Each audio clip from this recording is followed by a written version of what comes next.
कटक जिला Mahanga block press club नूतन कार्यालय आज मंत्री प्रताप जेना द्वारा उद्घाटित हो जाइए। मुख्य अतिथि भाव मंत्री श्री जेना जोग देइथिले।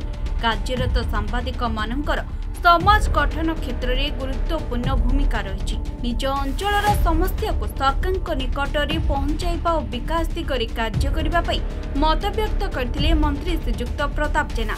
एथिरे सम्मानित अतिथि भाव ब्लॉक अध्यक्ष शरद नायक, पूर्वतन ब्लॉक अध्यक्ष राजकेश जेना, जिला परिषद सभ्य ऋषिकेश स्वाई, प्रेस क्लब सभापति दीपक साहू, कार्यकारी सभापति लक्ष्मीधर खुंटिया, सांबादिक अशोक दास, अमीय नायक, रमेश साहू, सत्यव्रत नायक, संयुक्ता साहू, अनिरुद्ध पाणी, अरविंद महांती समेत प्रेस क्लब समस्त सांबादिक उपस्थित थे।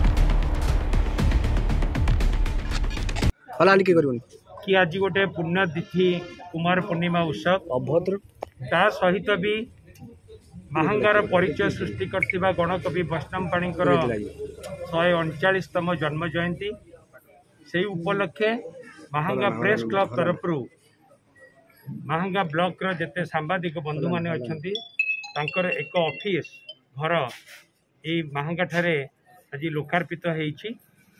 महांगा प्रेस क्लब एवं ये प्रेस क्लब रे आमर सांबादिक भाई माने बसिकी तांकर काम करिवे।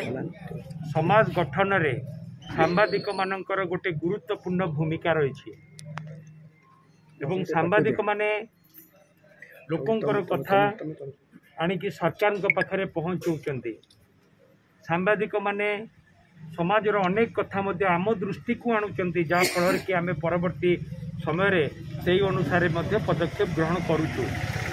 मु चाहिबी महांगार सांबादिक माने गणतंत्र चतुर्थ स्तंभ भाव में जो दायित्व रही से दायित्व को से ठीक कार्यकारी करंतु एवं सेतिपय मु तांको बहुत बहुत शुभेच्छा और अभिनंदन जनाऊँगी। एवं मु